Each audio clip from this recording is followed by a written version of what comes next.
Well, CASRI gathers environmental protection agencies in Europe. Many of them are really significant research organizations.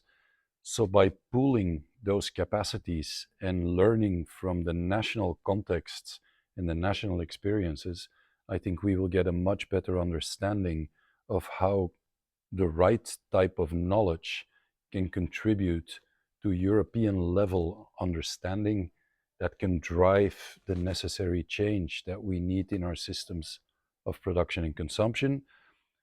And I think it's basing that type of knowledge and embedding it in national experiences that doesn't make it theoretical, but makes it much more practical. And so if this network can learn from each other, put these experiences together, and then provide convincing knowledge that change is possible, if we take bold action, if we use the right policy instruments, if we bring the right actors on board, then I think it's really doing its job. That would be one point.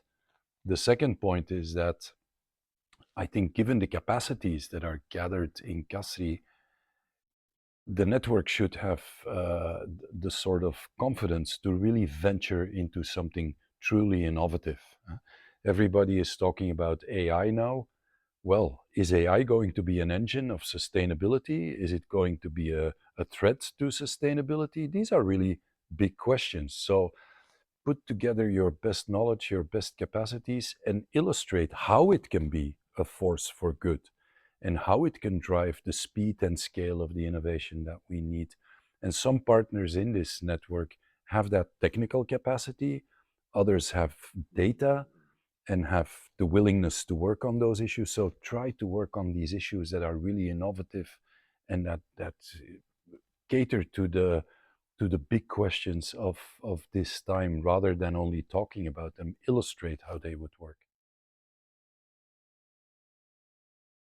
Well, I think CASRI can influence national policies, and I'm not naive, and knowledge per se is not going to change the policy. Yeah?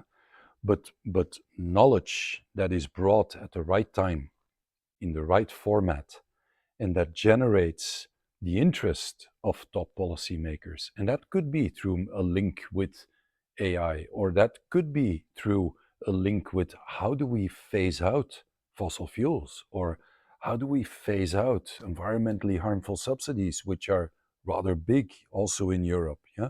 If you can really cater to the type of knowledge questions that might be supportive of policymakers. And I'm not only talking about environment and climate policymakers, also ministries of finance, ministries of industry, ministries of infrastructure. If we can cater knowledge towards them, then I think we have a shot at sort of influencing policy making targets, objectives, mechanisms, and that should be the goal, I think.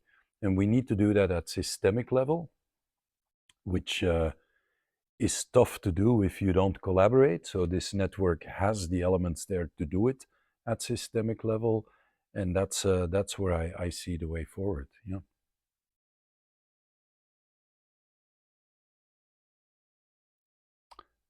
Well, we live in times that some have called the VUCA world. It's volatile, uncertain, complex, and ambiguous. And we've seen the last 3, 4 years how that works with COVID and the war in Ukraine, and now the war in the Middle East, and pressure on supply sides, and in social tipping points and political tipping points that we seem to be reaching with populist parties that are growing, and all of these things that are making our citizens concerned and maybe a bit uncertain about the future. And so the response is now often, it's not the time to be very ambitious on climate and environmental issues. Whereas I think it's exactly the opposite, because those are topics that will not go away. They will become more complex, more risky, and more expensive to deal with. And they can be part of the solution towards a Europe that is, in a way, more strategically resilient and well prepared for the future. They can mean a better life for citizens in terms of health, in terms of the cities where they live, and how they deal with climate. So this is the time to invest in these issues, although the political mood might be going in the other direction. And I think as environmental scientists and environmental agencies, we have the duty to illustrate how addressing these issues is to the benefit of society, is going to serve people's daily quality of life, and how we have no time to waste. Because, yes, there is an economic logic now and a political logic that I understand, but Earth systems do not have a degree in economics or in political science.